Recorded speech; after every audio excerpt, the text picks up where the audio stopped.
Қайырлы күн достар, сіздермен бүгін ерекше дәмді әрі оңай жасалатын Наполеон тортының рецептісімен бөлісетін боламын. Міндетті түрде жасап көріңіздер, сіздерге ұнайды деген ойдамын. Ол үшін ең алдымен тестісін дайындаймыз. Бізге ұн, уксус, жұмыртқа, су, тұз және мұздатқыштан шыққан қатып тұрған сары май қажет болады. Ең алдымен осы қатып тұрған сары майды ұнға аунатып, үлкен тісі бар үккіштен өткіземіз. Қолымызбен үгітіп, біркелкі етеміз.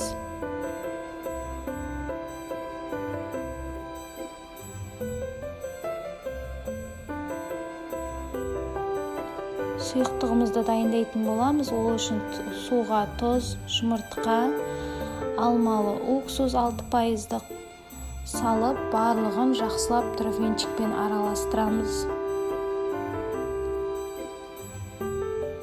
Қамырымызға құйып, біркелкі етіп, қамыр илейтін боламыз. Аз-аздан құйғаныңыз жөн, себебі сұйықтығымыз кішкене артылып қалуы мүмкін.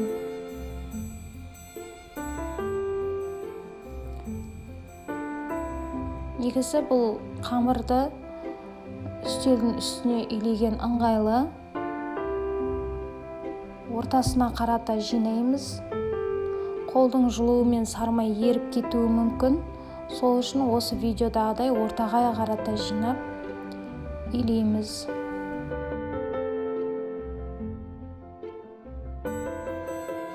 Пищевой пленкаға салып, тоңазытқышқа 5-6 сағатқа немесе мұздатқышқа 40 минутқа салып қатырып аламыз.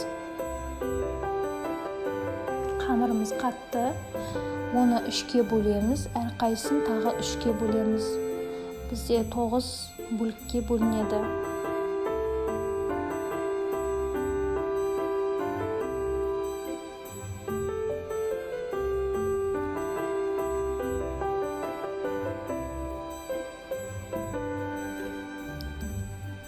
Пергамент қағазға ұн сеуіп, айналдырып тұрып қамырымызды жаямыз.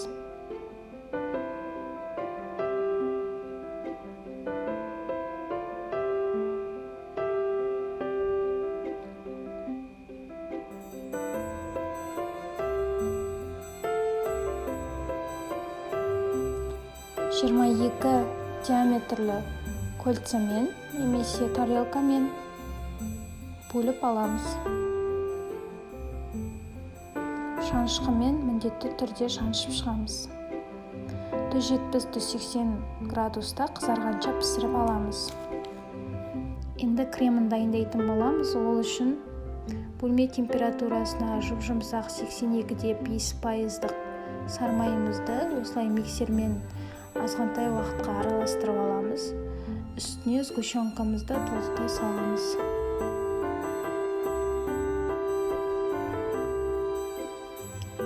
Біркелкі болғанша осылай миксердің көмегімен араластыратын боламыз. Достар, міндетті түрде при желании сгущенкасын пайдаланыңыздар. Өте ерекше дәмді болып шығады сол кезде торттарыңыздың кремі.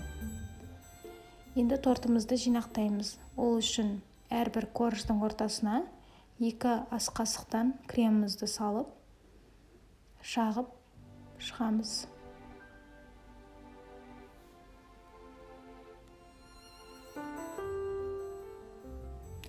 Мен осылай кольцада жинадым, бірақ бұл міндетті емес.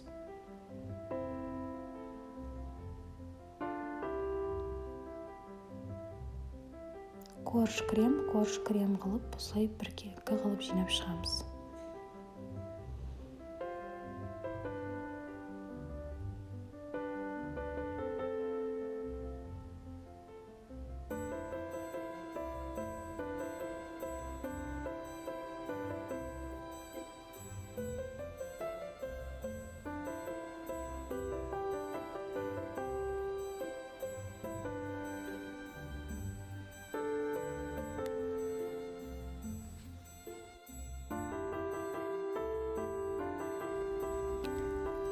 Дайын болған тортымыздың бетіне қалған корждарын оқтаумен немесе блендермен ұсатып сеуіп шығамыз.